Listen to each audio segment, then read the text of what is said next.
Story 1. The Thing That Walks Like Us. I was a park ranger stationed near the Arizona-New Mexico border, deep in the Navajo Nation. The terrain out there is like something out of a dream or a nightmare. Endless stretches of red sand, towering rock formations like old gods frozen in time, and a silence so thick it presses against your chest. It's beautiful, but not gentle. You learn to respect the land, and more importantly, to fear what might be out there when the sun goes down. In the summer of 2017, I was assigned to investigate a string of unusual reports near the outskirts of the small town of Red Mesa. A family, Thomas and Maria Yassi and their teenage daughter Lena, had contacted the tribal police about increasingly bizarre and frightening occurrences on their ranch. Animals were going missing, first chickens, then goats. The barn was found one morning with its doors torn off, deep claw marks carved into the wood, but there were never any tracks, no blood, no signs of struggle, just emptiness. The livestock was simply gone.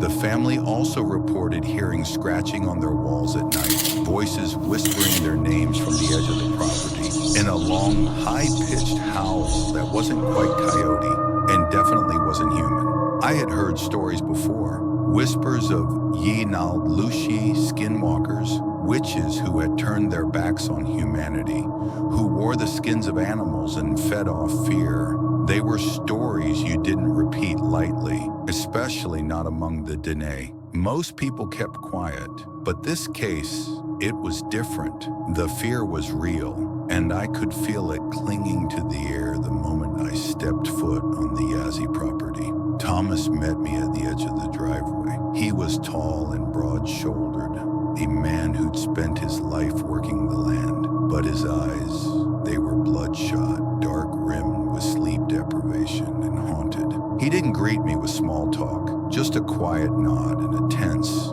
"It's been coming back every night." We walked around the property. The chicken coop was destroyed, not torn up by an animal, demolished.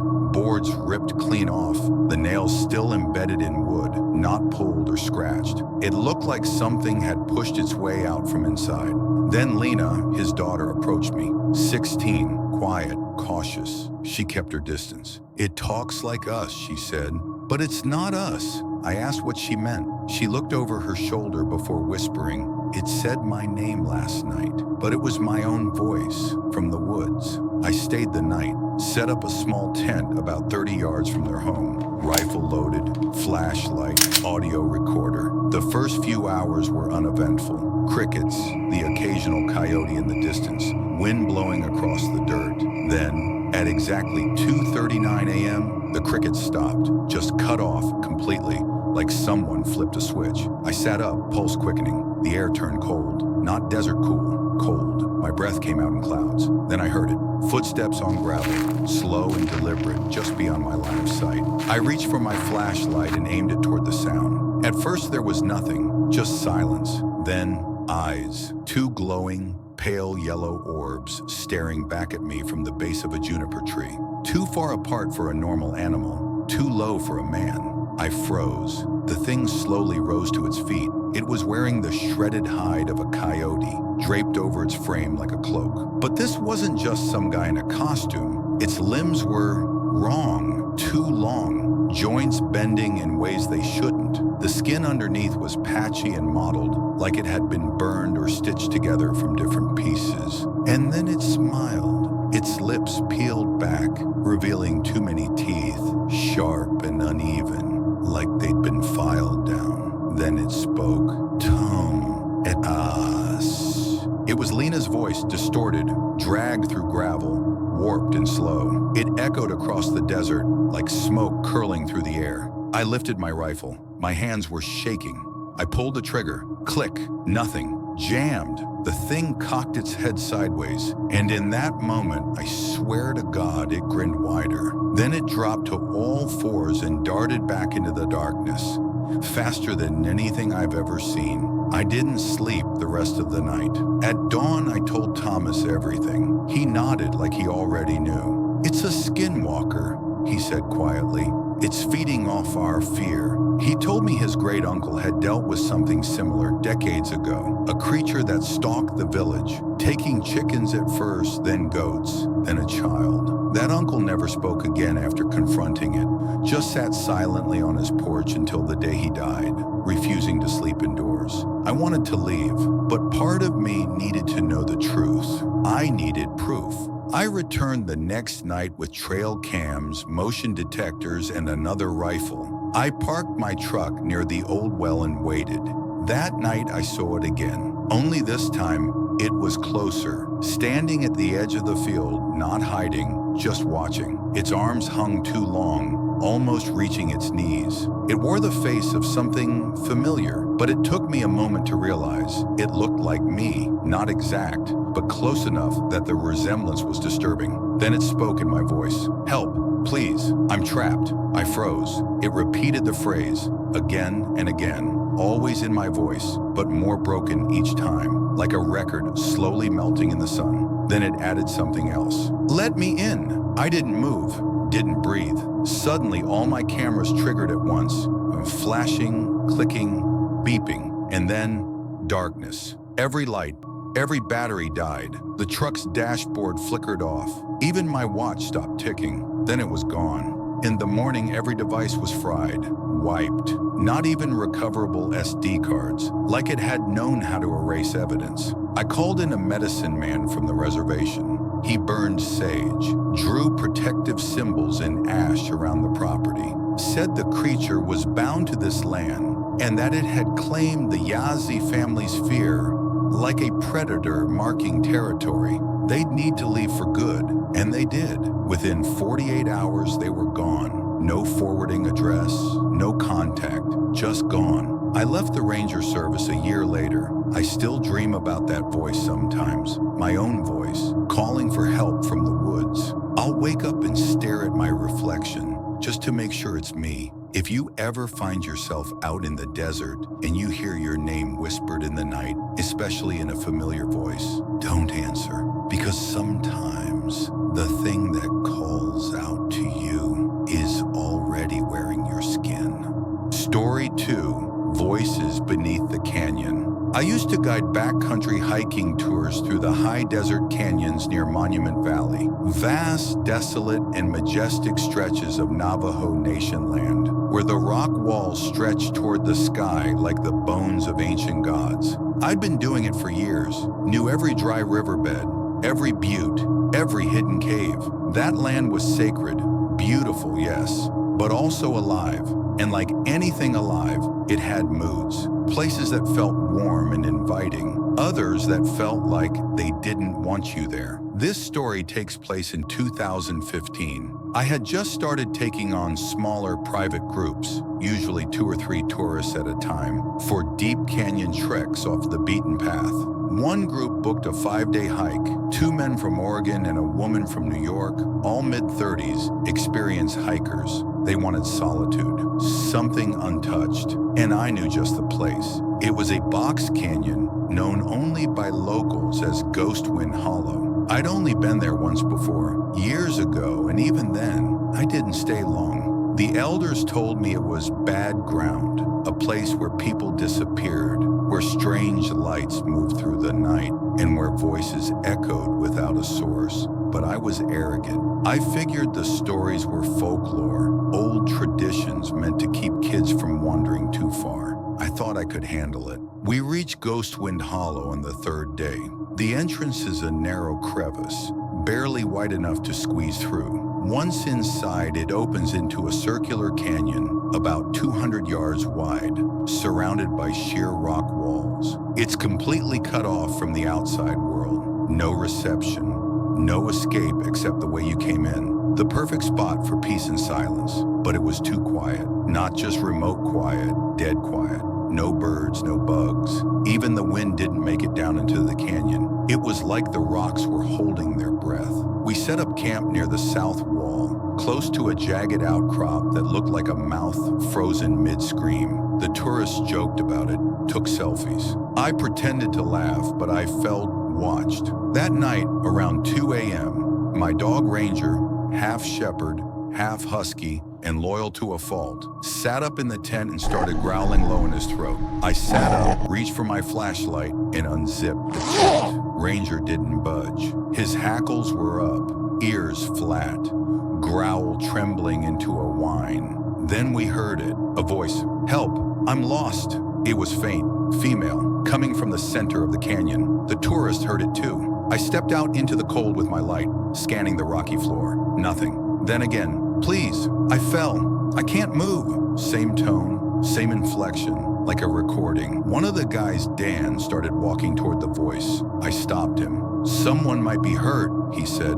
"Something's not right," I told him. "That's not echo, it's imitation." And just like that, the voice stopped. The canyon fell silent again. We all went back into our tents. Nobody slept. The next morning, I hiked to a small ledge to see if there were any signs, tracks, maybe a lost hiker. But there was nothing, just a circle of rocks placed carefully, deliberately in the shape of an eye. When I returned, the woman from our group, Andrea, said she'd heard her mother's voice calling to her before dawn. Her mother had died 3 years ago. That night, things got worse. At exactly 2:39 a.m., I woke up to the sound of rocks being scraped. Slow, grinding noise like something dragging itself across stone. I unzipped the tent. The moon was high, casting long shadows. I didn't see anything at first. Then I heard my own voice call out, "Ranger, come here, boy." I froze. The voice was behind me, but I hadn't spoken.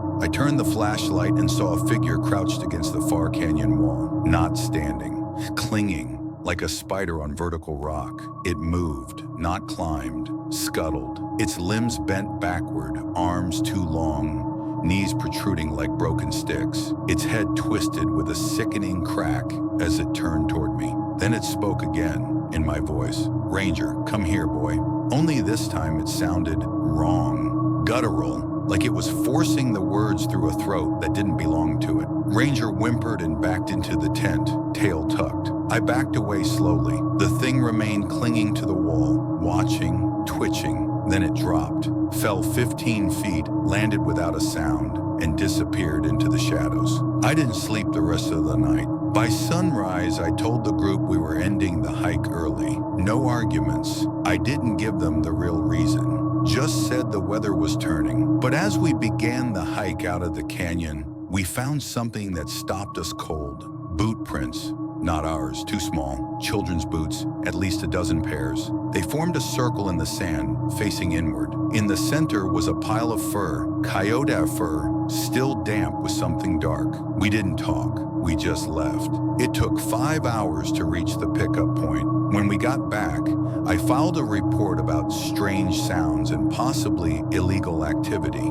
But I knew better. The locals didn't need convincing. An elder from a nearby village told me what we encountered was not a ghost or an animal or even a human spirit. It was a skinwalker, he said, one that mimics the voices of the living to lure you. If you speak back, you've already invited it. I haven't guided a tour since, but every few months I still get calls from hikers who venture near Ghostwind Hollow. They all say the same thing. Someone's calling for help. It sounds like me. Story 3, The Skin That Cried. In 2017, I worked night security at a remote oil field in northern New Mexico, about 2 hours outside Farmington. It was the kind of job people took when they wanted solitude or didn't want to be found. I liked it for the peace. No traffic, no bosses breathing down your neck, just empty land and time to think. My job was straightforward. Monitor the perimeter, check the storage tanks, make sure no one tampered with the drilling rigs. The company said it was quiet country. No one came out there unless they had a reason. But what they didn't tell me, what none of the training covered, was how wrong that place felt when the sun went down. My first week was uneventful. Just me, a trailer with some cameras, a radio, and my truck. I usually brought a book and left music playing quietly to pass the long nights. Then the footsteps started. At exactly 3:12 a.m. on a Tuesday, I heard someone walking outside the trailer. Steady, slow footsteps in the gravel. I paused the music, thinking maybe someone from another crew had returned to retrieve gear. I opened the door. Nothing. Just wind and moonlight. But the next night, same thing. 3:12 a.m. Footsteps, slower this time. And when I opened the door, the sound kept going around the back of the trailer. I swung the light around, and the beam caught something moving near the edge of the fence, a shadow, low to the ground. Fast. I wrote it off as a stray coyote, but deep down, I knew something was off. That Friday, I found something that made my stomach turn. During my usual perimeter check just before sunrise, I came across a dead coyote near the south fence. At first glance, it looked like it had been hit by a vehicle, except no one drives out there at night. But what made me sick was how it was skinned, not butchered, peeled.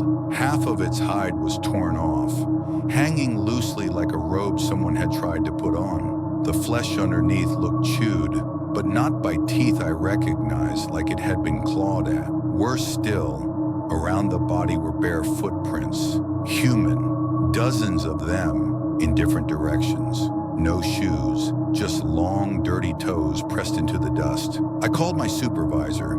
He barely reacted, told me to log it and keep watch. That night, the air felt colder than usual. The wind had that dry, electric taste, like before a storm. I stayed inside the trailer, cameras on full screen, radio volume low. Around 2:40 a.m., static burst across the monitors, just a few seconds. Then all the cameras cut to black, except one. The west-facing camera flickered, then came back on. There was someone standing at the edge of the light, a tall, thin figure, completely naked, but its skin didn't look right. It sagged off its frame, stretched in places, loose and torn in others, like it had been borrowed. I zoomed in. It wasn't just sagging. It was stitched, patchy. Some of it was fur. Some of it was clearly human. Then it moved fast. One frame it was standing. Next it was crouched directly in front of the camera, staring in. I couldn't see the face clearly. Just a gaping mouth and eyes that didn't match. One was blue, the other brown, and its jaw, it didn't move right. I reached for the radio. Before I could speak, I heard my voice come through the speaker. "Marcus, come outside." But I hadn't said a word. The voice repeated, "Come out, come out." Low, wet, like it was learning the words as it said them. Then came a cry, not a scream, not an animal sound, something deeper, more human. It sounded like grief and pain and rage, a sound that tore through your chest and stuck in your bones. The camera cut to static again. I didn't leave the trailer until daylight. That morning, I found something nailed to the trailer door. It was the other half of the coyote skin I'd found days earlier, and carved into it, ragged, uneven, were 3 letters, MJD, my initials. That was enough for me. I called in and told them I quit. They didn't ask why. I could tell I wasn't the first. For weeks afterwards, strange things kept happening. I'd wake up at 3:12 a.m. on the dot. I'd hear footsteps outside my apartment. Once I came home to find my front door slightly open. Nothing stolen, but my bathroom mirror had a single word written across it in something brownish red, skin. I moved, changed my number, left the state. Months later, I spoke with a Navajo colleague I used to work with on another site. When I described what I saw, he didn't even flinch. He said there were stories, old stories, about witches who turned themselves into beasts, but not by magic alone, by wearing the skin of what they wanted to become. Coyotes, wolves, people. The deeper their hunger, the more skin they needed. He said, "You saw something that lost its own skin long ago, and now it wants yours." I still don't know what it was, but I know what I heard that night. A cry that wasn't a sound, it was a need. And sometimes when I hear wind moving through trees, I swear I hear it again, crying,